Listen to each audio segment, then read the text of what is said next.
Muito bem, pessoal, está começando o Desperta ICL de hoje, sexta-feira, 17 de novembro, 7 horas da manhã. Estamos ao vivo, 7 horas da manhã, horário de Brasília, porque muita gente acompanha este programa de vários outros lugares do mundo. Tudo bem com vocês? Este programa vai ao ar toda segunda, terça, quarta, quinta e sexta-feira. Para quem está chegando agora, para quem nunca nos viu por aqui, eu sou o Leandro Demori.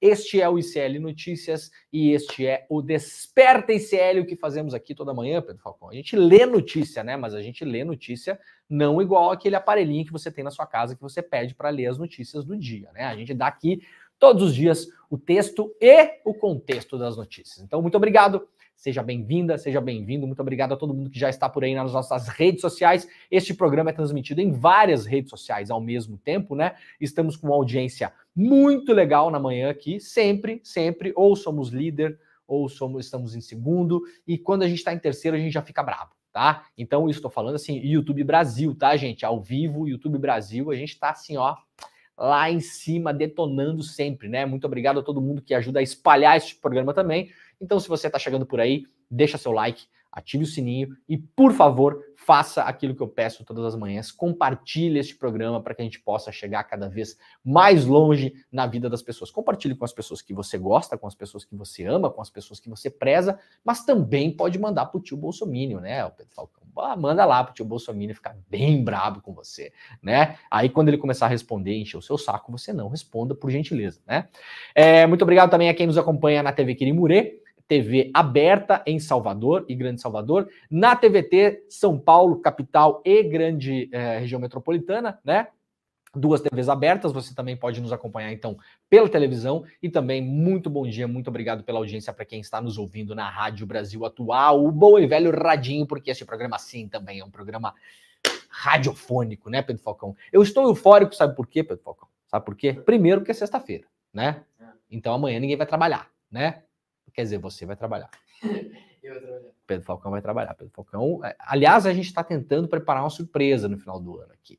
Para quem quiser, para quem fala, não, tem que botar, tem que mostrar o Pedro Falcão aí e tal, não sei o que, a gente vai, estamos pensando, a gente está organizando aqui um esquema, talvez vai rolar, né? E tal, a gente tem que pensar também no um ano de Desperta, que vai ser em março ou abril do ano que vem, né? Também estamos pensando em coisas para acontecer aqui, né? Porque a nossa cabeça não para, né? A gente nunca está contente com o que a gente tem, a gente sempre quer fazer coisa diferente. Então estamos maquinando as coisas por aí, tá bom? E tô feliz também porque ontem eu vou mostrar aqui daqui a pouquinho para todo mundo que está nos vendo. Ontem nós literalmente aqui no ICL, na nossa luta diária de Davi contra Golias, nós amassamos o Estado de São Paulo, não o Estado de São Paulo. O jornal do Estado de São Paulo, né? Jamais amassaríamos o Estado do Estado de São Paulo. Sabe quem amassou o Estado de São Paulo? Quem amassou o Estado de São Paulo? Tarcísio. Muito bem. Muito bem. Sabe quem tentou amassar o Estado de São Paulo e não conseguiu? O Grêmio. O Grêmio não conseguiu amassar o Estado de São Paulo, né? O Grêmio não deu. O Grêmio podia estar ali nas cabeças, Pedro Falcão. Perdeu um jogo, 1-0 para o Corinthians, na chuva, com um a mais, 80 minutos jogando com um a mais. Ai, que tristeza, não quero nem falar nisso. Mas sim, quem amassou o Estado de São Paulo foi Tarcísio. Mas ontem a gente amassou o jornal O Estado de São Paulo. Vou explicar por quê aqui, né? Amassamos merecidamente, tá bom? Aqui, gente, quem viu, aliás, ontem o ICL Notícias primeira edição, participei ao vivo ontem do estúdio em São Paulo, né? Viu que, assim, a gente amassa com classe, né? Não atacamos ninguém pessoalmente, não ofendemos a honra das pessoas, sequer nominamos as pessoas de modo pejorativo, nada disso. A gente pegou a matéria da tal da dama do tráfico e ontem, modéstia à parte, o Papi deu uma aula, e assim, tem colega jornalista que não gosta que eu faça isso. Eu não entendo por quê. Tem uma tradição no Brasil que não se fala de imprensa. Não pode falar de imprensa, né? Ué, por que não pode falar de imprensa? A imprensa está o dia inteiro dando notícia, gente. Tem notícia boa, tem notícia ruim. Cansei de dar reportagem do Estadão aqui, reportagens excelentes do Estadão. O Estadão foi o jornal que publicou as reportagens das joias do Bolsonaro. Ué, a gente não falou sobre isso aqui meses? Parabenizamos os repórteres, o jornal, o trabalho editorial, parabéns. Agora, quando erra, a gente vai falar também. Não estamos aqui, este programa não é feito para fazer amigos, né, Pedro Falcão? Se bem que, eventualmente, a gente faz muitos amigos na audiência aí. Mas o objetivo desse programa não é fazer amigos, né? É a gente explicar as coisas, como acontecem, né? Tem dia que um jornal acerta, tem dia que erra, aquela coisa toda, né? A gente vai explicar direitinho para vocês aqui, tá bom? Vamos lá, então, que tem bastante coisa para falar no programa de hoje. Como sempre, risco de temporal em São Paulo, Defesa Civil alerta para ventania de até 100 km por hora. A Defesa Civil de São Paulo emitiu alerta para a possibilidade de rajadas de vento que poderão chegar a 100 km por hora entre sexta-feira, portanto, mais conhecido como dia de hoje, e domingo, dia 19. A previsão é do Centro de Gerenciamento de Emergências a partir da frente fria que chega em São Paulo. Segundo o CGE, as rajadas de vento devem variar entre 60 e 80 km por hora, mas durante as chuvas elas poderão chegar a 100 km por hora. O clima-tempo aponta para o mesmo risco, além da possibilidade de raios e queda de granizo. Devido aos alertas, o Departamento Hidroviário do Estado reforçou a orientação para que os usuários de barcas do litoral para acompanhar a situação do transporte nos próximos dias. Então, se você mora no litoral e usa eventualmente serviço de barcas, ou eventualmente também tem um barquinho de pesca, uma lancha, uma coisa assim, um jet ski e tal, atenção nesse final de semana, tá bom? Não vai bobear. Quem conhece o mar sabe, né? Eu sou surfista profissional, já surfei, viu, Pedro Falcão lá, né? Já surfei pipeline, já. Achei que tu era paraquedista. Hawaii. Não, eu tenho várias vidas, né, Pedro Falcão? Eu e Eduardo Moreira, nós temos várias vidas, né? O dia que o Porchat me chamar para o programa do Porchat, que história é essa, Porchat? Eu fico brincando com o Edu, né? O Edu, no dia que ele for no programa do Porchat, ele tem que fazer uma semana ao vivo, né? Deixar só o Edu falando lá. Eduardo Moreira tem várias vidas também, várias vidas. Eu também tenho várias vidas. Numa das minhas vidas, eu já fui surfista. Não surfei, obviamente, pipeline, porque eu não sou maluco. Eu sou um péssimo surfista, aliás, né? Sim, Pedro Falcão, tem coisas que eu não faço bem, né? Tem umas duas coisas que eu não faço bem, duas. Talvez uma. Mas uma delas é surfar, não surfo bem, não. Mas eu conheço muito bem o mar e tal, surfei durante muitos anos, morando no Rio de Janeiro e tal. Então, ó, quem vai pro mar, cuide-se nesse final de semana, né? Banhistas também, fica ligado, não fica bobeando aí se o clima estiver feio. Aliás, a areia é um dos principais lugares onde é possível ter queda de raios, né? Então, fiquem de olho, não marca bobeira que o final de semana em São Paulo, no litoral também, tem uma tendência forte aí de temporais com ventania. Tá bom, gente? Então é isso. A ONS aciona usinas térmicas após aumento de demanda de energia causada pelo calor. Especialista alerta sobre gastos e poluição. Claro, né? Se você vai ter que acionar, né, as usinas, claro que vai ser mais caro a energia e vai poluir, porque as termoelétricas do Brasil, muitas delas funcionam, por exemplo, a carvão, né? Carvão mineral. Um efeito da atual onda de calor é o aumento do consumo de energia. O Operador Nacional do Sistema Elétrico acionou as usinas térmicas, das quais a gente está acostumado a ouvir falar quando os reservatórios das hidrelétricas estão em baixa, o que não é o caso agora. Desta vez, as térmicas entraram em cena por conta do aumento da demanda. A produção das usinas térmicas vinha mantendo um padrão médio em torno de 7 mil megawatts por dia. Na última segunda-feira, houve um recorde na demanda, né? E ela já aumentou cerca de 63% por conta do calor. Mais calor, as pessoas ligam mais o ar-condicionado, as pessoas ligam mais ventiladores e a demanda aumenta brutalmente. Lembrando que não estamos ainda sequer no verão. Quem acompanha o Desperta sabe, na semana passada os cientistas do tempo, do clima, já projetam que essa onda que a gente está vivendo esse ano todo, né? A gente teve recordes de temperatura de calor no meio do inverno esse ano, né? Foi realmente um ano bastante complicado em relação a isso. Estima-se que essa onda de calor com chuvas, por conta do El Niño, vai até abril. Então, possivelmente, nós vamos atravessar todo o verão com esse clima da maneira como está hoje. Então, isso aqui tende a aumentar, né? Pode interferir na conta de energia elétrica. Por quê? Lembrem que a conta de energia elétrica tem aquelas bandeiras, né? A bandeira verde, amarela e vermelha. E conforme a bandeira que está rodando ali na conta, a conta fica mais cara ou mais barata. Se tiver que acionar mais termoelétricas, o custo de extração da energia elétrica através da queima é mais caro do que da hidrelétrica. Então, tem uma tendência também futura, eventualmente, da conta de energia ficar mais cara. Esse é um dos efeitos do efeito climático também. Focos de incêndio no Pantanal avançam e a área destruída ultrapassa 1 milhão de hectares. O Pantanal registrou mais de 3 mil focos de incêndio nos últimos 15 dias. Entre os motivos estão a falta de chuva e as altas temperaturas na região. Do alto, né, imagens do alto, se vê a linha de fogo na Transpantaneira, uma das principais vias de acesso ao Pantanal no Mato Grosso. A região abriga pousadas para turistas e também fazendas. O gado vem se aglomerando na estrada, fugindo da fumaça. Neste mês, foram registrados mais de 3 mil focos de incêndio no Pantanal. Isso representa 61% de todos os focos desse ano. A área destruída ultrapassa 1 milhão de hectares. Nós vemos que o Pantanal, principalmente na parte norte, vem sofrendo um período de seca prolongada que se estende há muitos meses e vem se agravando nos últimos meses. A vegetação está bastante estressada e a partir do momento em que há uma ignição por raio, por exemplo, né, quando pega fogo no mato por conta de uma queda de raio, isso ganha uma proporção muito grande, principalmente dentro de um período de onda de calor e temperaturas muito elevadas, que é o que está acontecendo neste momento, explica a Renata Ribonati, que faz parte do LAB, Aplicações de Satélites Ambientais da Universidade Federal do Rio de Janeiro. E aqui uma última notícia sobre o tempo. O calor leva a Universidade Federal do Mato Grosso a suspender aulas presenciais. A onda de calor que atinge várias regiões brasileiras levou a Universidade Federal do Mato Grosso a suspender as atividades presenciais na quinta e sexta-feira nos campi de Cuiabá, Araguaia, Sinop e Várzea Grande.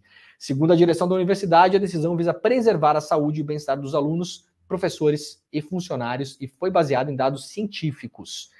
Na terça-feira, Cuiabá ficou no topo da lista das cidades mais quentes do país ao registrar uma temperatura de 41,8 graus, segundo o INMET.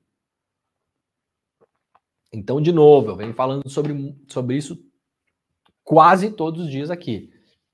Os efeitos da mudança climática vão chegar cada vez mais próximos da nossa vida cotidiana, né? Então, pessoal do negacionismo climático, o pessoal que dizia que era o Jorge Soros que financiava a pesquisa para mentir que tem problema no clima, vocês também vão se pi, né, Pedro Falcão? Vai todo mundo se pi nesse negócio aí, tá bom? O vulcão lá que entrou em erupção, não vi. Foi uma das maiores erupções de todas. Não vi. Foi no Pacífico e um cara morreu no Chile por conta do tsunami.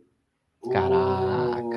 Eu vi no Space Today o Sérgio falando que o tsunami chegou a 30 quilômetros. Caraca. Ou seja, na estratosfera. Caraca. Tá? Sérgio dos Foguetes. Isso. Sérgio dos Foguetes.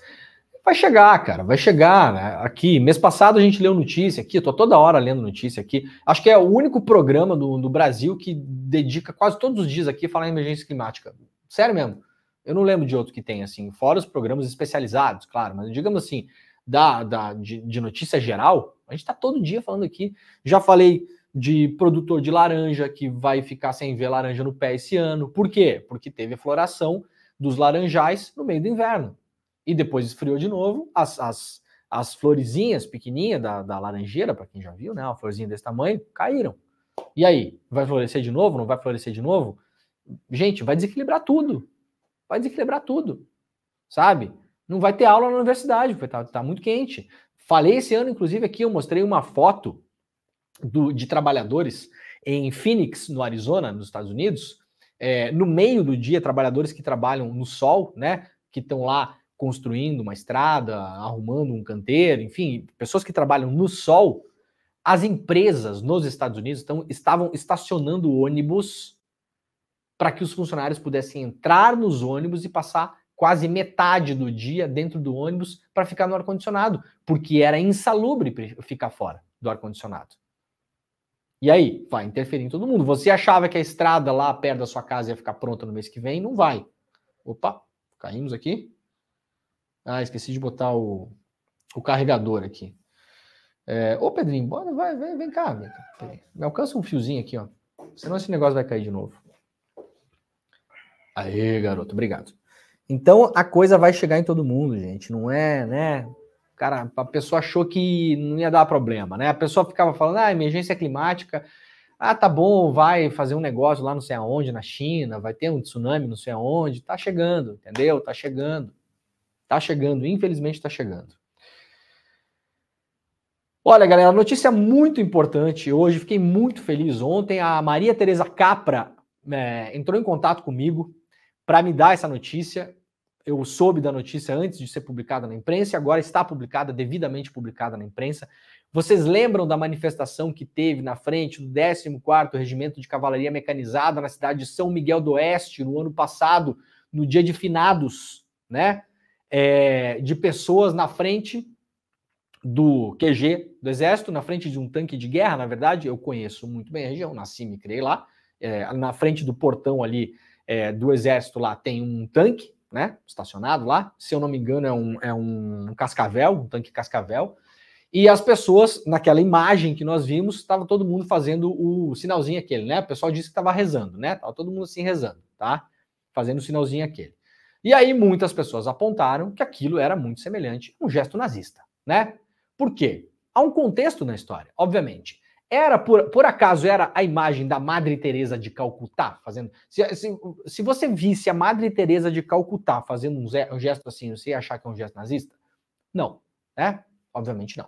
Se você visse o Papa Francisco fazendo esse gesto, você ia achar que o Papa Francisco está fazendo um gesto nazista? Não. Por quê? Porque na vida tem um negócio chamado contexto. Contexto importa na vida de todo mundo, né? Então, dentro de um contexto do bolsonarismo, de toda a ligação do bolsonarismo com o nazismo, documentada, vamos lembrar, eu fui o primeiro jornalista a publicar, com a saudosa a professora, pesquisadora, doutora Adriana Dias, né, que nos deixou, infelizmente, esse ano, publicar a pesquisa da Adriana Dias, onde ela encontrou correspondências, e-mails enviados do Bolsonaro quando era deputado para grupos nazistas e neonazistas, brasileiros e portugueses. O Bolsonaro se encontrou com um neta de ministro do Hitler, tirou foto com sósia do Hitler. A ligação, o ex-ministro da Cultura, o Alvim, fez aquele vídeo célebre imitando literalmente a cenografia, o texto, um texto do Goebbels, que era o ministro da propaganda do Hitler. Então, há uma ligação do bolsonarismo com o nazismo. Quem é bolsonarista e não gosta disso, vai continuar não gostando. Eu sempre falo, a gente não gostar dos fatos não faz com que os fatos desapareçam. Então, você pode continuar bolsonarista. Problema seu, não tem problema nenhum. Mas saiba que a linha ideológica que você defende é uma linha ideológica filonazista. Nazista. Ligada com o nazismo, hermanada com o nazismo. Não importa se você gosta disso ou não. Aliás, se você não gosta, você podia mudar de ideia, né? Podia mudar de linha ideológica, inclusive. Mas tem gente que diz que não gosta, mas lá no fundinho é capaz de gostar mesmo, né? Aí teve aquela imagem, todo mundo viu aquilo espantado. Eu fui uma das pessoas que me espantei por aquilo. O contexto, aliás, nos levava a crer que aquilo de fato era um gesto nazista, porque um dia antes tinham sido encontrados, publicados, colados em postes e muros da cidade de Descanso, muito próxima a São Miguel do Oeste, cartazes nazistas, atenção, cartazes nazistas, cartazes que foram copiados na internet, impressos e colados, tá bom? Então, há um contexto para que qualquer pessoa olhasse aquilo e falasse, isso aqui é uma saudação nazista, né? Ou que remete muito ao nazismo.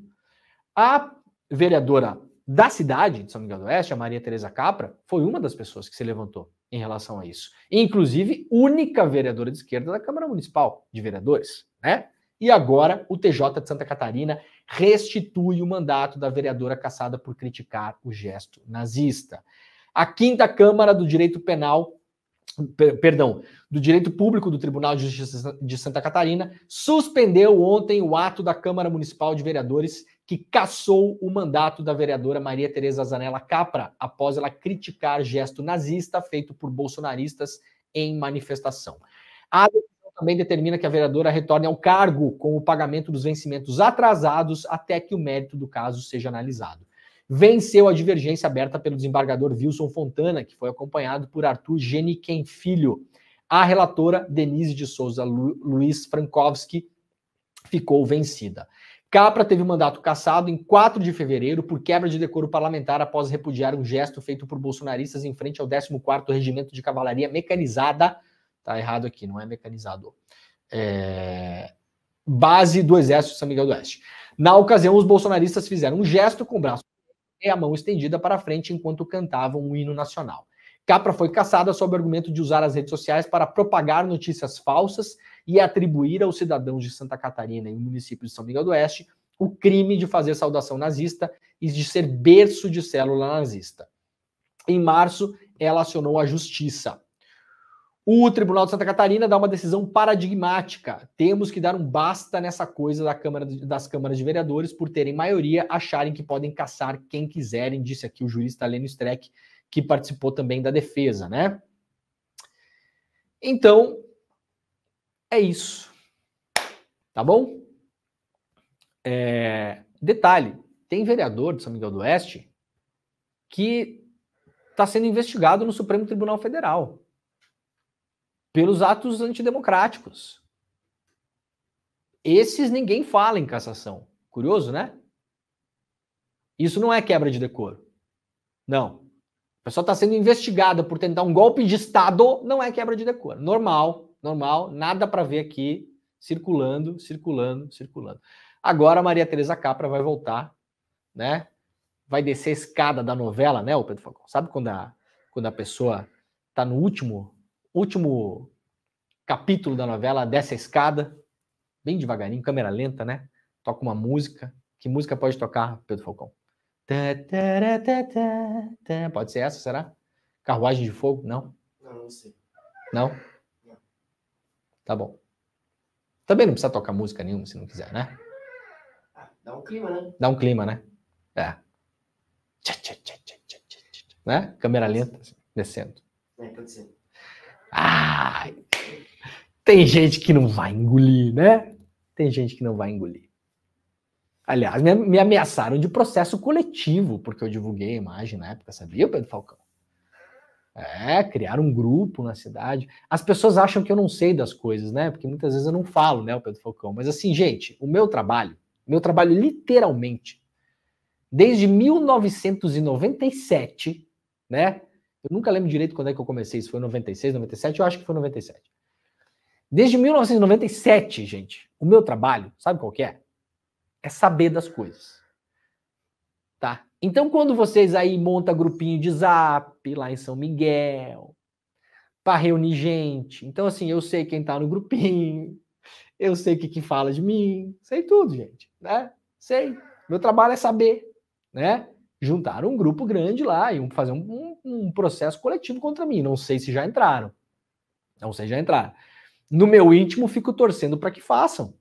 Gostaria muito de debater. Gostaria muito de ir nessas audiências. Muito. Seria uma oportunidade incrível.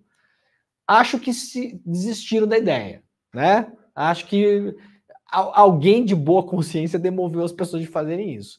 Mas, gente, força. Bora lá. Vamos lá. É uma audiência que, assim, eu sonhei várias vezes deitado na cama o dia da audiência. Que roupa que eu vou vestir. Refletir no banho. Refletir. Primeira coisa que eu vou falar. Tá montado já, tá bom, pessoal? Não se puxa. Vamos lá. Bora. Aproveita que é sexta-feira. Vai. Parabéns para Maria Tereza Capra. Vamos lá para o iclnoticias.com.br. MP denuncia 5 suspeitos de matar mãe Bernardete na Bahia. O Ministério Público da Bahia denunciou 5 pessoas investigadas por suspeita de participação no assassinato de mãe Bernardete Pacífico Moreira, líder do quilombo Pitanga de Palmares, localizado entre as cidades de Simões Filho e Candeias, na região metropolitana de Salvador. Conhecida como Mãe Bernardete, a Yalaorixá é ex-secretária de Promoção de Igualdade Racial de Simões Filho, foi morta a tiros em 17 de agosto desse ano. Segundo testemunhas, 5 criminosos invadiram a comunidade, fizeram parentes dela reféns e executaram a líder quilombola. De acordo com a Secretaria de Segurança Pública da Bahia, os 25 disparos que atingiram Mãe Bernardete foram efetuados por 2 motociclistas que usavam capacetes para dificultar o reconhecimento. Nessa segunda-feira, integrantes do Grupo de Atuação Especial de Combate às Organizações Criminosas, o GAECO da Bahia, integrantes ofereceram, denúncia contra Arielson da Conceição Santos, Sérgio Ferreira de Jesus, Josevan Dionísio dos Santos, Marílio dos Santos e Idnei Carlos dos Santos de Jesus. Os 5 são acusados de homicídio qualificado por motivo torpe, de forma cruel, com uso de arma de fogo e sem chance de defesa da vítima. Bom, vamos lá. Vamos falar rapidamente o que aconteceu ontem. Ó, tá todo mundo acompanhando, claro, essa imensa polêmica vazia do negócio do Flávio Dino que recebeu o Comando Vermelho. Porque a conclusão que queriam chegar é essa, né? Vamos entre nós aqui, os editores do Estadão, aliás, vamos falar bem claramente aqui, a editora do Estadão, né? A editora do Estadão, da sucursal de Brasília, queria que as pessoas chegassem a essa conclusão. Me parece que isso é bastante evidente, né? Flávio Dino recebe o Comando Vermelho, tá bom? Essa é a conclusão. Ninguém que trabalha com informação, nenhum jornalista, ninguém que trabalha com notícia, tem a menor dúvida sobre a maneira como as pessoas leem a imprensa, tá bom, gente? Não é ciência complexa, não é física quântica, não tem nada, né? Assim, ó, qualquer pessoa que trabalha 1 ano numa redação vai entender como funciona a cabeça do público, tá bom? A partir do momento que você coloca Ministério da Justiça recebeu dama do tráfico, condenada, casada com o fulano do Comando Vermelho, não sei o quê, a maneira como as pessoas vão decodificar essa notícia, as pessoas, elas simplificam as notícias, tá bom? A gente simplifica a nossa vida o tempo todo. A nossa tendência no nosso dia a dia é simplificar a vida. Ninguém gosta de tornar as coisas mais complexas de graça, né? Então a gente vai simplificando, a gente vai reduzindo. E no mundo onde a gente vive, e no país onde a gente mora, onde boa parte das pessoas são analfabetos funcionais, infelizmente ainda até hoje, né? Melhorou muito nos últimos anos, mas infelizmente até hoje não consegue ler e decodificar um texto de complexidade média. Então, o que as pessoas fazem? Elas leem essas manchetes todas que saíram por aí, né? E elas vão entender o seguinte: o Flávio Dino está negociando com o Comando Vermelho no Ministério da Justiça. Essa é a conclusão da notícia, tá bom? E vamos lá, gente. Eu falei ontem no ICL Notícias, primeira edição. Se o Flávio Dino, o que seria uma impossibilidade absurda, porque todo mundo conhece o Flávio Dino e sabe quem ele é, mas assim, na impossibilidade absurda, no mundo invertido, lá no Upside Down do Stranger Things, se o Flávio Dino do Upside Down tivesse recebido uma líder do Comando Vermelho no Ministério da Justiça para negociar com o Comando Vermelho, obviamente eu estaria falando sobre isso agora aqui. Alguém tem alguma dúvida? Que simplesmente as pessoas iam ignorar a notícia, tá? Só que como eu sempre falo todas as manhãs aqui, de modo muito republicano, né? Muito cândido, ninguém aqui é otário, né? Tá bom? Vamos falar a coisa, né? Ninguém aqui é otário, né? A gente fica muito republicaninho, às vezes. Não, vamos veja bem, vamos cortar o veja bem hoje aqui, tá bom? Ninguém que trabalha com notícia teria qualquer dúvida sobre a maneira como as pessoas iam receber aquela notícia. E claro, a notícia joga água no moinho da extrema-direita, que imediatamente pega a notícia, reempacota e manda para o Brasil inteiro como Flávio Dino recebe líder do Comando Vermelho. Alguém tinha alguma dúvida de que seria diferente? Eu não posso saber se foi feito de propósito ou não. Tá bom? Agora, dúvida como vai sair, pelo amor de Deus, o estagiário do Estadão poderia chegar e falar, gente, realmente isso aqui as pessoas vão ler desse jeito. Não há dúvida. Nenhuma, né? Muito bem. A matéria foi do jornal Estado de São Paulo. Já falei sobre isso ontem, já falei sobre isso anteontem, já falei sobre isso na segunda-feira, tá bom? Já tá falado, como diz o meme, né, Pedro Facão? Já foi dado risada, já tá tudo certo. Beleza. Fui lá para a capa do Estadão hoje para ver se a matéria está na capa do Estadão ainda, tá bom? Procurei, não está mais. Desapareceu. Não tem mais em nenhum lugar da capa do Estadão. Tem 1 milhão de notícias aqui, vai descendo, descendo, descendo. Não tá mais aqui a dama do tráfico. Sumiu, condenada do Comando Vermelho, desapareceu. Comando Vermelho, Flávio Dino, tráfico, Ministério da Justiça, já era, se foi, sumiu, né? Por que isso aconteceu? Eu não sei, mas eu posso imaginar.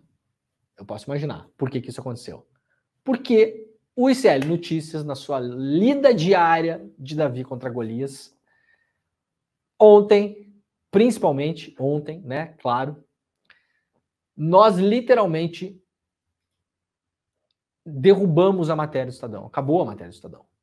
Eu fiz uma longa explicação ontem, aliás, um vídeo de 14 minutos que gerou um corte que está nas redes sociais.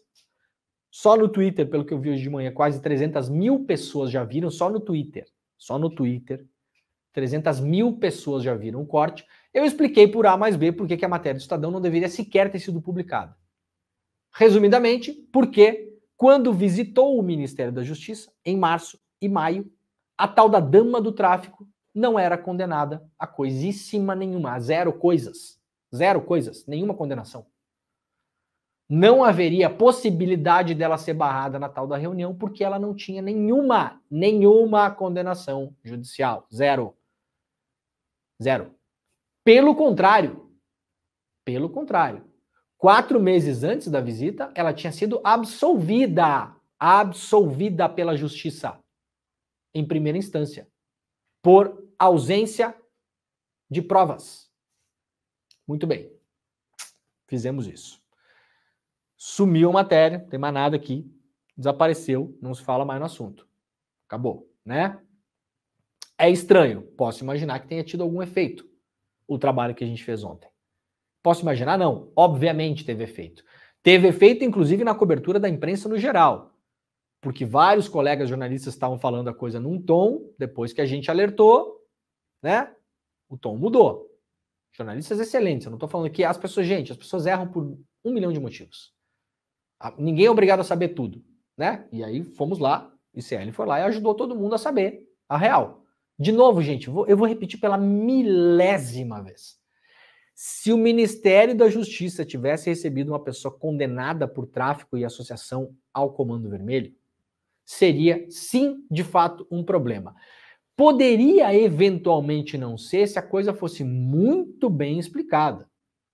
Eventualmente você pode receber condenados pela Justiça? Ué, poderia, por que não? O CNJ recebeu essa senhora também. Quem é o presidente do CNJ, Conselho Nacional de Justiça? O ministro Luiz Barroso. Por que o Estadão não cobrou o Barroso a semana toda? O CNJ recebeu a mesma pessoa, na mesma data, nos mesmos dias lá, que o Ministério da Justiça. Por que é que o Estadão não passou a semana inteira batendo no Barroso? A Câmara, em Brasília, recebeu a mesma pessoa nas mesmas datas que o Ministério da Justiça e o CNJ. Por que é que o Estadão não passou a semana inteira batendo em Arthur Lira? Eu estou fazendo perguntas aqui simples.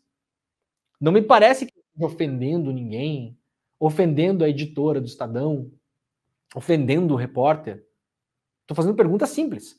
Se a pessoa visitou o CNJ, o Ministério da Justiça e a Câmara, por que é que o foco ficou apenas em Flávio Dino? Parece perseguição? Parece. Eu não posso saber a intenção da editora, dos editores da casa, principalmente a editora de Brasília, né? Que todo mundo sabe quem é, chama-se Andresa Matais. Não posso saber a intenção. O que eu posso fazer aqui são algumas conjecturas. Ora, se ela esteve no CNJ, na Câmara e no MJ, por que é que o MJ virou o único e exclusivo foco das matérias? É uma coisa. Alguém foi perguntar para o ministro Barroso? Alguém pressionou o ministro Barroso? Por que não pressionaram o ministro Barroso? Que, aliás, é o presidente do STF. Por quê? Por que não estamparam manchetes enormes aqui? Barroso, né? CNJ recebeu ministro Barroso é o responsável pelo... Por quê? Sumiu. A matéria sumiu. Bom, ontem nós desmontamos a matéria, tá bom? Desmontamos. Aliás, já falei do repórter ontem, o André Schauders, que é um dos repórteres, excelente repórter, não acho mesmo que tenha passado por ele essa questão. Não acho mesmo, tá bom? Acho que ali os caminhos são outros. Os caminhos são bem outros, inclusive, né? E aí, finalmente começa a aparecer a verdade. Vejam aqui, matéria do UOL. O UOL conseguiu entrevistar a tal da moça lá, né? A Luciane Farias, né? Que é a esposa do tal do Clemilson dos Santos Farias, apontado como um dos líderes do Comando Vermelho lá no Amazonas. Vou falar a mesma coisa que eu falei ontem. Se ela for do Comando Vermelho, ela que seja julgada, condenada e presa. Eu não sou advogado dessa senhora, não a conheço, não tem nada a ver com ela, tá? Se ela for do Comando Vermelho, ela que seja julgada, condenada e presa. Nessa ordem, porque é assim que funcionam as coisas, para mim, para vocês e para ela. Se qualquer um de nós aqui tiver envolvido em algum crime, nós precisamos ser investigados, indiciados, denunciados. A denúncia precisa ser aceita pela justiça. A partir desse momento, a gente tem que exercer o nosso pleno direito de defesa. Eventualmente, podemos ser condenados em primeira instância. Podemos recorrer. Se formos condenados aí em segunda instância, ainda eventualmente pode haver recurso em tribunais superiores. E depois do trânsito em julgado, seremos considerados criminosos. É assim que funciona para a dona Luciane, para o seu Leandro, para o seu Pedro e para vocês. Tá bom? Então, deixando bem claro.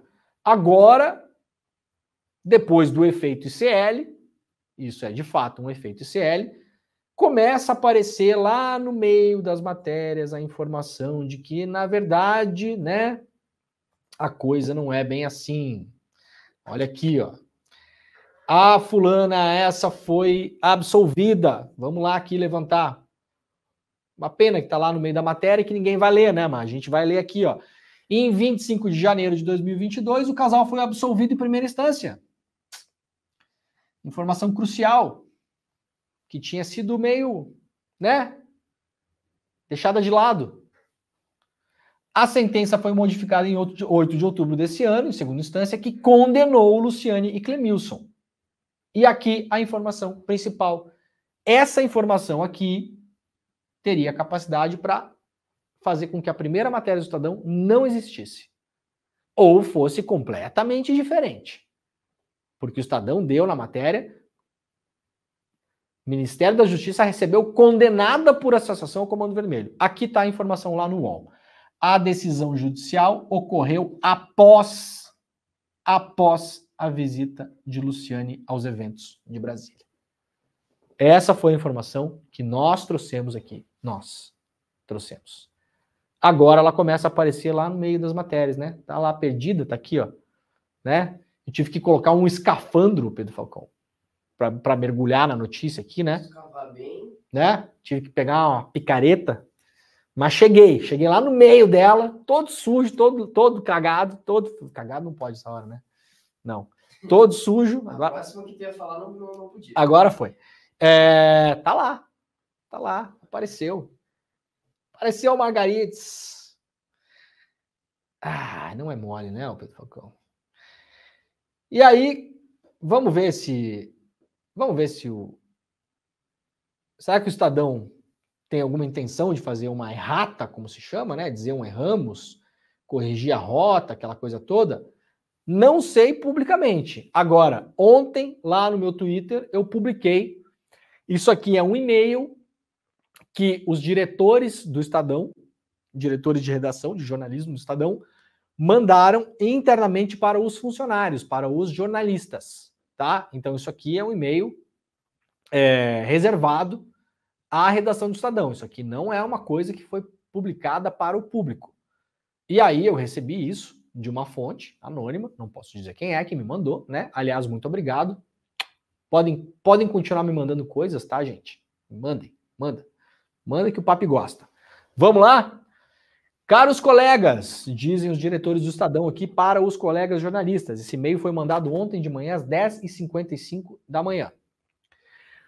Como vocês já sabem, estamos padronizando e aperfeiçoando nossas regras de jornalismo para melhorar a qualidade do conteúdo que produzimos. apresentamos a seguir as novas orientações que passam a valer a partir de agora.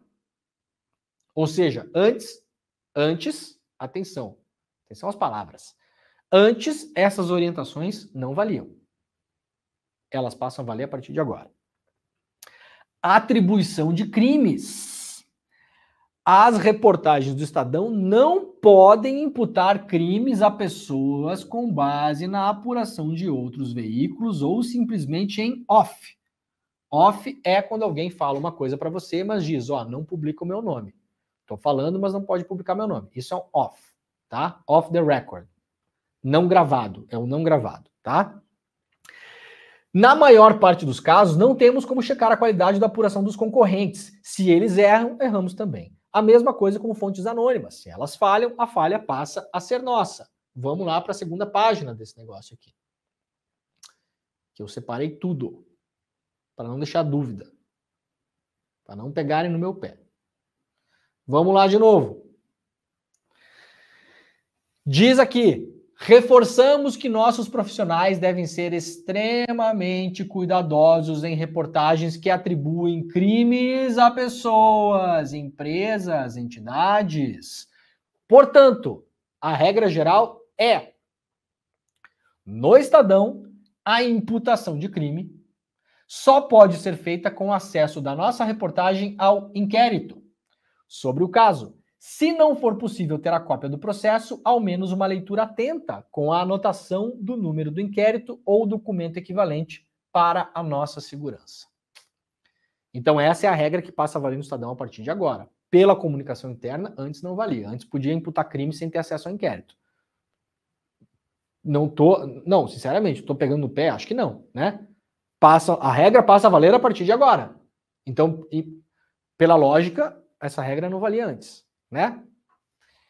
Então, isso aqui é o famoso erramos. Mas é um erramos feito de outra maneira, mandado só para os funcionários, não foi tornado público. Quer dizer, foi tornado público porque eu tornei público.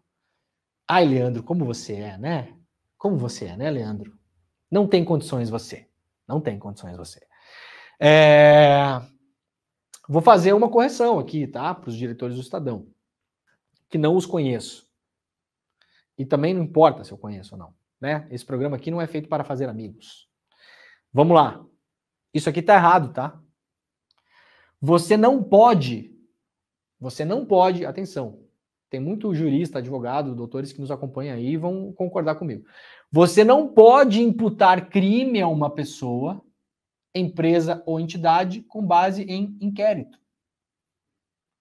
Você só pode imputar crime a uma pessoa, empresa ou entidade com base em sentença, transitado em julgado. Inquérito não é um instrumento que vai dar para ninguém subsídios para imputar crime a uma pessoa. Até porque o inquérito, no final do inquérito policial, ele será submetido ao Ministério Público. E o Ministério Público pode escolher não oferecer denúncia, porque o inquérito pode ser inconsistente. Então, inquérito, gente, é fase de investigação. O inquérito, inclusive, pode terminar e a própria polícia pode não submeter o inquérito ao Ministério Público. Por quê? Porque fez o inquérito, fez a fase de investigação e chegou à conclusão que não há elementos para mandar isso para o Ministério Público. Então, isso aqui está, para além de tudo, errado. É inconsistente. Vamos de novo. Inquérito, denúncia, processo, sentença. Você só pode imputar crime a alguém com base na sentença. Quando o juiz fala culpado, inocente.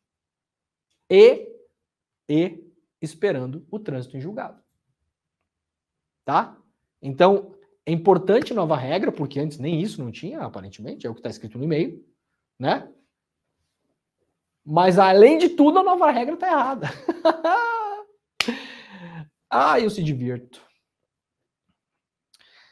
Tá bom, gente? Ó, parabéns para todo mundo aí, parabéns para nós, parabéns para todo mundo que acompanhou também essa saga, né? Para quem quiser ver a explicação que eu dei ontem, tá aqui, ó, lá no site clnoticias.com.br. A grande imprensa fabrica uma crise envolvendo o Ministério da Justiça. Tá aqui, tem um vídeo, tudo lá bonitinho, ó, tá aqui o vídeo. Ontem eu estive ao vivo lá no estúdio do ICL em São Paulo, roubei uma camisa do César Calejon, tá ali a camisa, né? Ficou muito bem em mim, aliás, viu, César? Se quiser, final do ano, Natal, pensar uma coisa, tá sem ideia, pode ser, né? Tô aceitando. Ficou bacana a camisa, né? Tá ali então, tá explicado, tá bonitinho, tá lá. Para quem quiser, está lá no site do ICL, né? Para quem não sabe, o ICL tem um site, né? Todo mundo sabe, mas só para reforçar, que estreou 3 semanas atrás, o iclnoticias.com.br, essa matéria aqui então tá na capa do site. Vamos lá, manchete principal da Folha de São Paulo de hoje. Arthur Lira consegue reintegração de posse em área que nunca declarou a Justiça Eleitoral. Vejam que beleza. Manchete da Folha hoje. O presidente da Câmara, Arthur Lira, obteve na Justiça de Pernambuco ordem de reintegração de posse de uma área rural que ele diz ser sua, mas que nunca constou em sua lista de bens encaminhados à Justiça Eleitoral. A fazenda fica no município de Quipapá, e uma pequena parte dela é reivindicada por posseiros que afirmam ter direito de permanência. O imbróglio foi revelado pela Folha em 2022 e em agosto desse ano o deputado conseguiu medida para tirar os ocupantes do local. A informação foi publicada pelo site De Olho nos Ruralistas. Quem quiser mais detalhes sobre isso, gente, mais um escândalo de Arthur Lira, a gente não cansa de repetir. Vamos bater nisso aqui até que tenha, né? Também depois que não tem mais, né? Vai chegar uma hora que não tem mais escândalo do Arthur Lira, né? Não posso imaginar que o homem, né? Mas assim, tem bastante ainda, pelo visto, né? Quem quiser ler essa série de reportagens, ela está publicada no site do ICL Notícias. O site De Olho nos Ruralistas é parceiro do ICL Notícias. Então, tá toda a série publicada lá no site, tá? Todas as matérias. Não vai dar tempo de ler aqui, claro, porque são matérias extensas, mas quem quiser é só procurar no site.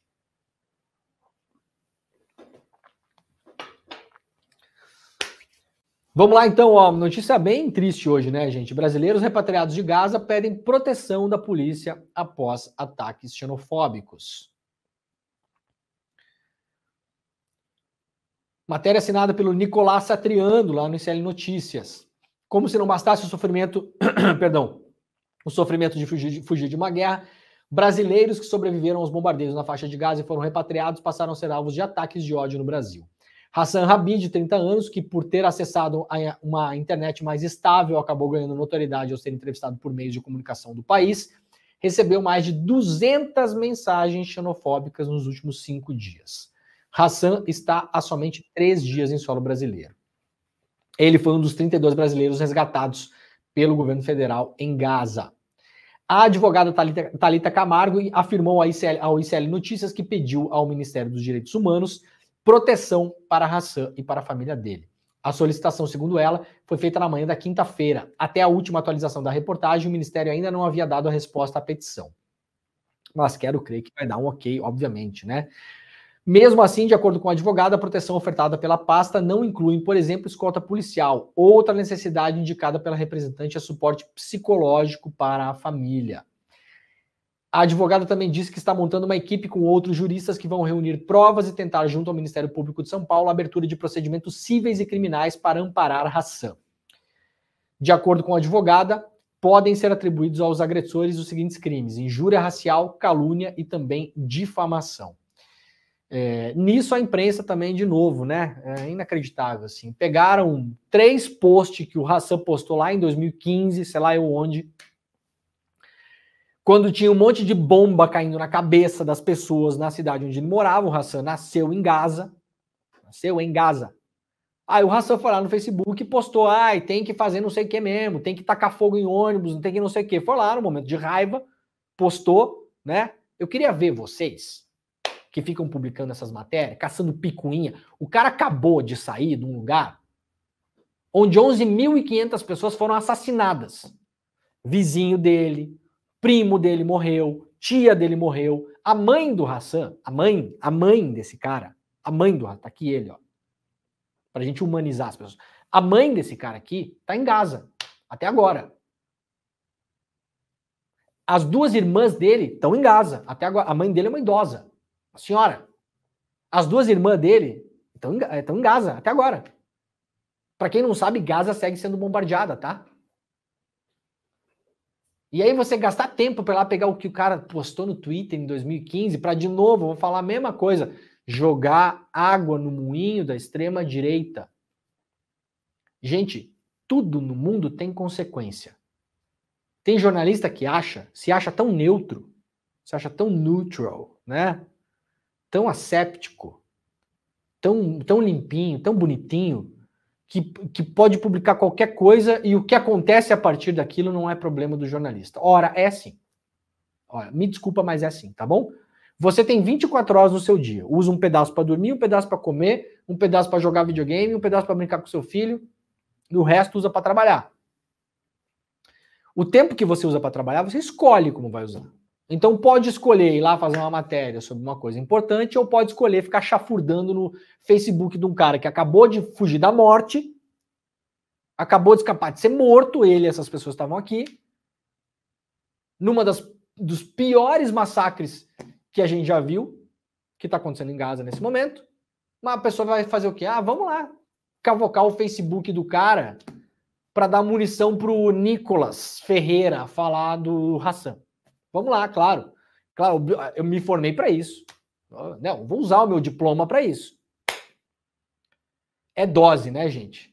Ah, mas não é notícia que ele tenha dito que queria queimar um ônibus em Israel, não sei quem, em 2005. Bom, você defina se é notícia ou não. Eu não concordo que ele tenha dito isso, mas eu consigo analisar o contexto, né, evidentemente, e consigo analisar o momento que essas pessoas estão vivendo. A pessoa acabou de escapar de ser morta. Vamos se colocar um pouquinho no lugar das pessoas e entender a consequência do que a gente faz. Que a partir do momento que a gente fica dando trela para isso, que não tem importância nenhuma, porque ele não cometeu nenhum atentado, ele não fez nada, ele foi lá no Facebook e falou uma zerda. Nossa, que zerda que falou. Pois é, tudo bem. Não devia ter falado, tudo bem. Mas qual o grau de importância disso no contexto geral das coisas? O quanto isso vai afetar a vida desse cara que já tá mega traumatizado, ele e todas essas pessoas que fugiram de um bombardeio. A mãe do cara tá lá ainda, gente. As duas irmãs do cara estão lá ainda. Isso não conta. Nada disso conta. Nada disso importa. Então, que tipo de jornalismo a gente está fazendo? A gente está pensando em fazer um jornalismo humanista, de fato, uma coisa assim, ou é assim a qualquer coisa? Dane-se. Dane-se as consequências. Então é um jornalismo de fato inconsequente. É dose, né, cara? É dose gastar tempo com isso, né? Bom, a PF vai investigar as ameaças e, para variar, Carla Zambelli, ó, parabéns, viu, quem publicou as matérias, viu, ó. Parabéns, viu? Jornalismo Zambelli, tá? Tá aí, o jornalismo Zambelli, para vocês que gostam de falar nisso. Não, mas é isento, mas a gente tem que falar, mas ele fez, mas é isento. Então tá bom, tá aí a isenção de vocês. Jornalismo Zambelli, Carla Zambelli adorou esse jornalismo de vocês. Incrível. Super importante lá pegar um post do cara de 2015, quando Israel tava metendo bomba em Gaza, e botar isso numa manchete enorme para fazer fogo. Ótimo, incrível. Nenhuma consequência. Né? Então o jornalismo Zambelli tá de parabéns, Carla Zambelli adorou. Serão investigados os ataques contra eles, né? Bom, gente, vamos lá então, deixa eu ver o que mais nós temos aqui. Aqui, vamos lá, ó. O André Mendonça deu aval lá no Supremo, né, a uma denúncia dos irmãos Weintraub contra Eduardo Bolsonaro. O ministro André Mendonça, do Supremo Tribunal Federal, deu aval à denúncia de crime de injúria e difamação apresentado pelos irmãos Abraham e Arthur Weintraub contra o deputado federal Eduardo Bolsonaro. A decisão do magistrado dessa terça-feira deu andamento à queixa após 18 meses sem movimentação. Relator do processo no STF, Mendonça exige explicações no prazo de 15 dias sobre uma frase dita por Eduardo Bolsonaro nas redes sociais em abril de 2022. Na época, o parlamentar citou os irmãos Weintraub como filhos da... Não sei se a gente pode falar, né? Porque é capaz do YouTube derrubar o programa, né? Mas o Eduardo Bolsonaro, vamos lembrar, os Weintraub foram ministros do Bolsonaro, né? O Abraham Weintraub foi ministro da Educação. Pois é. Vocês lembram dessa? Lembra dessa época, Pedro Falcão? Que o Weintraub era ministro da Educação, né? Então, aí no meio do caminho, tá acabando nosso tempo já aqui? Tudo bem, tô ligado. No meio do caminho deu problema, deu PT, né? Deu PT, perda total, né? E aí brigaram e o Eduardo foi lá e chamou os caras de filho, né? Por criticarem uma decisão do então presidente Jair Bolsonaro, pai do deputado. A gente tá na guerra e o cara me falando em precedente, como se nunca um corrupto tivesse recebido indulto, e blá, blá, blá, e blá, blá, blá, isso aqui porque o Bolsonaro soltou umas pessoas no indulto, né? O Bolsonaro que tanto criticou os indultos. Eduardo Bolsonaro que tanto criticou os indultos, o pai foi lá, deu um indulto, o Weintraub foi lá e cobrou coerência do Bolsonaro. Vem cá, o senhor criticava indulto e tá indultando pessoas, né? Como que é esse negócio aí? E o Eduardo Bolsonaro foi lá e chamou o homem de filho daquela coisa, né? Ai, que beleza. Bom, só pra gente fechar, né? O programa num alto astral hoje aqui, precisamos encerrar nossa rede. Eu não tenho como não lembrar do clássico meme de rede social sempre que eu vejo esse tipo de notícia de bolsonarista se digladiando, né? É esse aqui, né, o Pedro Falcão, né? O patinho comendo sanduíche, né? Briguem, desgraçados, briguem. Para mim pode continuar, viu, gente? Pra gente o circo sempre vale a pena, né? Enquanto vocês não estiverem no comando do país, atrapalhando a vida dos outros, fazendo com que as pessoas não tomem vacina, tá tudo valendo a pena, né? Bom, galera, o programa de hoje tá acabando. Eu quero, antes de mais nada, dizer tchau pro pessoal que nos acompanha pela TV Quirumurê, pela TVT e pela Rádio Brasil Atual. Muito obrigado pela companhia. Hoje é sexta-feira. A gente está de volta na segunda-feira, 7 horas da manhã, ao vivo, horário de Brasília, tá bom? Muito obrigado e tchau para vocês. E a galera que nos acompanhou até o fim, ô Pedrinho, muito obrigado também pela audiência, né? Muito obrigado para quem compartilha o nosso link, é muito importante. Então, agora, finalzinho do programa, quem tiver um tempinho, conseguiu dar uma respirada por aí, pega o link do programa na rede social que você está acompanhando, principalmente no YouTube, que é onde a gente consegue concentrar um pouco mais a audiência, né, gente? Apesar das várias críticas que podemos e fazemos em relação ao YouTube aqui e outras redes, né? Mas quem puder, por gentileza, pega o link, manda aí nos grupos, no Zap, no Telegram, publica no Instagram, no Twitter, onde, né, no Facebook, coloca lá, espalha, porque é importante cada vez mais que as pessoas possam acompanhar este e os outros programas do ICL. O ICL Notícias primeira edição está começando daqui a 2 minutos e nós temos programação aqui pela manhã até às 11h30 da manhã ao vivo e depois voltamos com a nossa programação ao vivo às 5 horas da tarde até às 8h30 da noite, tá bom? Muito obrigado, sextou, até segunda-feira e tchau.